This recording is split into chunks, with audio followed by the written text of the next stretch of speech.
Bismillahirrahmanirrahim. Assalamualaikum warahmatullahi wabarakatuh. Nama saya Aniza binti Muhammad Shah. Nombor matrik saya PPP 253011. Saya daripada Fakulti Sains Pendidikan dan Teknologi, Universiti Teknologi Malaysia. Baiklah, saya akan perkenalkan penyelia bagi tesis saya, iaitu Dr. Muhammad Talha bin Jema'in dan Dr. Ibnatul Jalilah binti Yusof. Baiklah, untuk tesis saya memilih tajuk pembangunan model integrasi, kemahiran berfikir aras tinggi kibat dan penghayatan akhlak dalam pendidikan akhlak di Sekolah Menengah Harian Johor. Baiklah, untuk pengenalan tesis saya. Pendidikan Islam bertujuan membentuk Islam seimbang dari aspek jasmani, emosi, rohani, intelek dan sosial berasaskan Al-Quran dan Sunnah. Pembentukan akhlak merupakan matlamat utama bagi melahirkan individu yang beriman, berilmu dan berakhlak. Cabaran era globalisasi dan teknologi digital telah memberi kesan terhadap sosial pelajar, termasuk isu disiplin dan penyalahgunaan media sosial. Nilai seperti tanggungjawab, hormat menghormati, toleransi, rationality dan kesederhanaan perlu diterapkan secara berterusan. Pengintegrasian kemahiran berfikir aras tinggi kibat, refleksikan diri, moral, etika dan pembangunan karakter penting untuk membentuk pelajar yang holistik. Kecemerlangan akademik saja tidak mencukupi tanpa penghayatan dan amalan nilai akhlak dalam kehidupan seharian.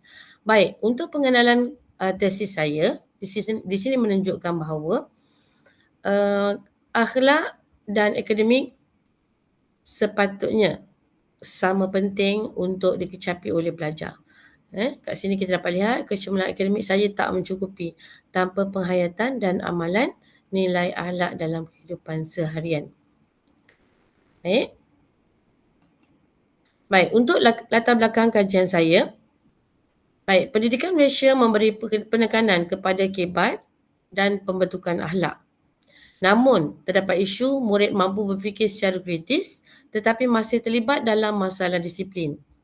Seterusnya, wujud jurang antara pemikiran dan amalan akhlak. Ini menunjukkan wujud jurang antara domain kognitif dan efektif dalam pendidikan semasa. Kat sini kita dapat lihat bahawa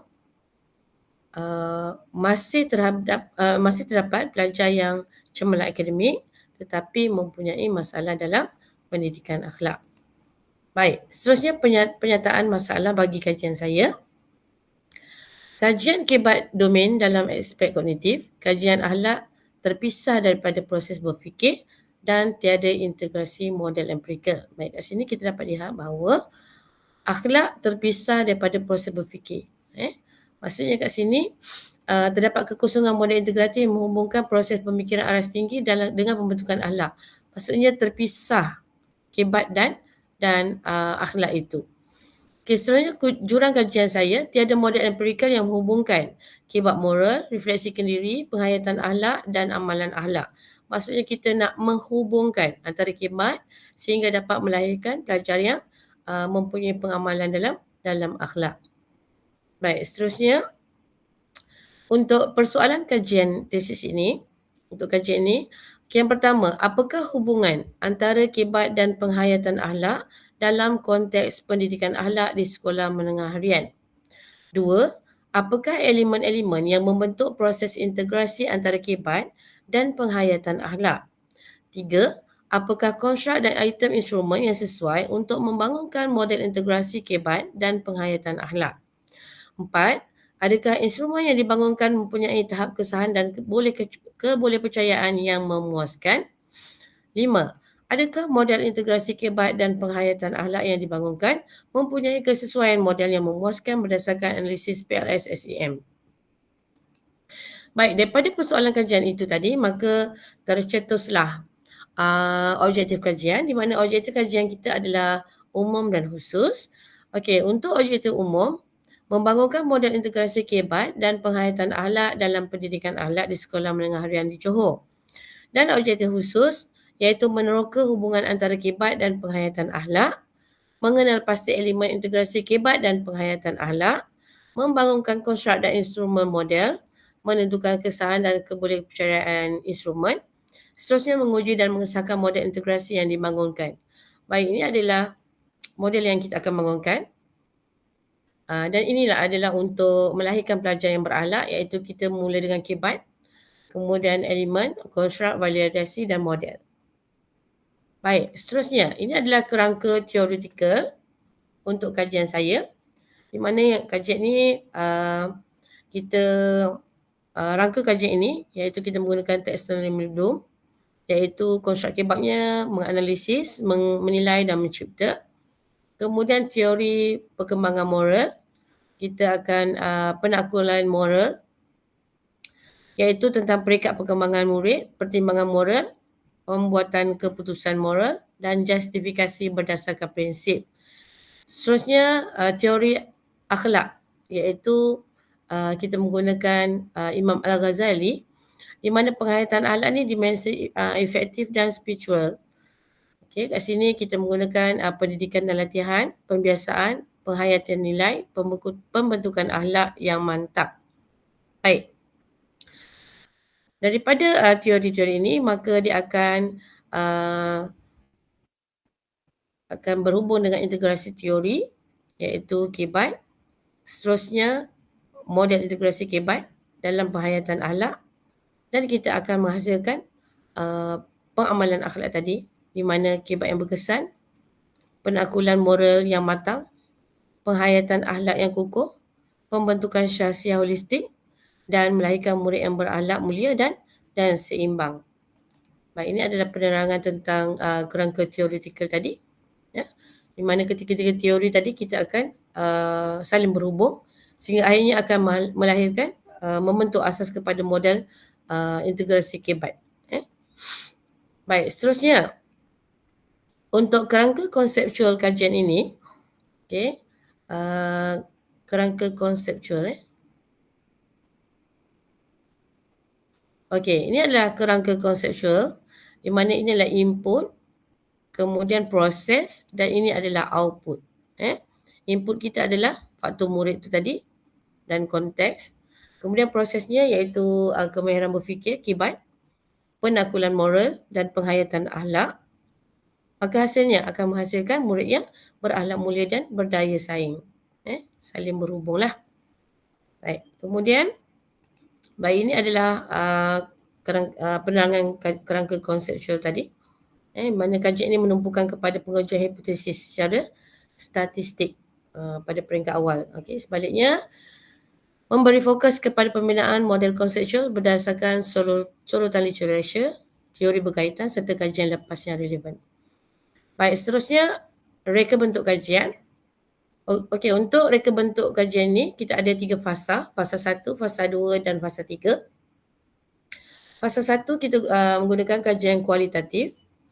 Okay, kajian fasa kedua pembangunan model dan instrumen, dan fasa 3 adalah kuantitatif. Okey, di mana hasilnya kita akan membentuk satu model integrasi kemahiran kibat dan penghayatan akhlak dan pendidikan akhlak.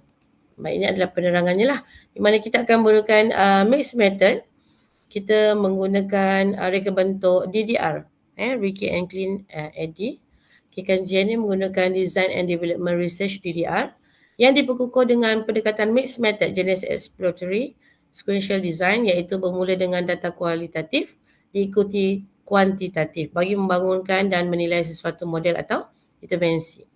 Okey, untuk kualitatif tadi kita akan melaksanakan temu bual dan analisis dokumen dan kajian perpustakaan. Untuk tujuannya adalah untuk meneroka masalah, keperluan dan elemen kajian. Seterusnya untuk fasa 2 pembangunan, kita akan bina produk, kita akan bangunkan model. Dan yang ketiga, kuantitatif, kita akan melaksanakan ujian, iaitu melalui soal selidik untuk menguji keberkesanan, kesahihan dan kebolehgunaan. Ini adalah kita punya peserta kita ialah guru pendidikan Islam lah untuk kuantitatif. Manakala untuk kualitatif, peserta kita tadi untuk guru pendidikan Islam, guru pendidikan moral, kemudian pakar akhlak dan pentadbir sekolah. Ini untuk kita buat temu ramah, temu bual. Manakala ini adalah untuk soal selidik, kuantitatif. Baik. Baik. Seterusnya hipotesis kajian. Hipotesis kajian kita ialah kibat moral kepada refleksikan diri, kemudian refleksikan diri penghayatan akhlak amalan akhlak. Refleksikan diri itu sebagai mediator, penghayatan akhlak pun sebagai mediator. Jadi refleksikan diri dan penghayatan akhlak sebagai mediator bersiri. Baik, seterusnya ini adalah sumbangan novelty kajian ataupun apa yang dapat kita sumbangkan daripada kajian yang kita lakukan ni.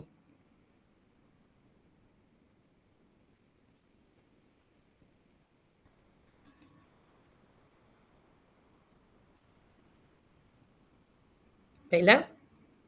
Untuk sumbangan dan novelty kajian ini, kita ada 3 sumbangan, iaitu sumbangan teori, sumbangan amalan dan sumbangan dasar. Ini adalah novelty kajian, ini ada integrasi yang dicadangkan dan dia sumbangannya. Sumbangan teori iaitu memperkaya literature, menggabungkan perspektif dan menyediakan kerangka. Sumbangan amalan pula memberi panduanlah kepada guru bagaimana untuk merancang PDP. Manakala ini adalah sumbangan dasar kepada Kementerian Pendidikan Malaysia yang mementingkan pendidikan akhlak dalam pelaksanaan kibat.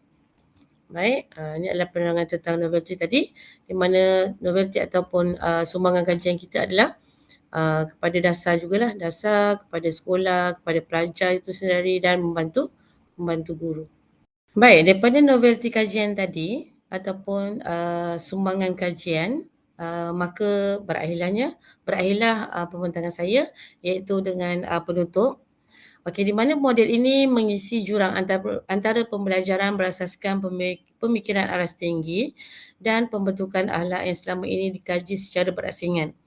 Kajian ini diharap agar dapat menyumbang kepada pengukur integrasi domain kognitif dan efektif dalam pendidikan akhlak. Kita harapkan kajian ini dapat membantulah untuk tidak memisahkan di antara kibat dengan akhlak pelajar itu. Maka sebagaimana pesanan Imam Asy-Syafi'i, perhiasan seseorang itu ialah akalnya dan darjatnya ialah akhlaknya. Baik, itu saja. Sekian, wabillahi taufiq wal hidayah. Wassalamualaikum warahmatullahi wabarakatuh.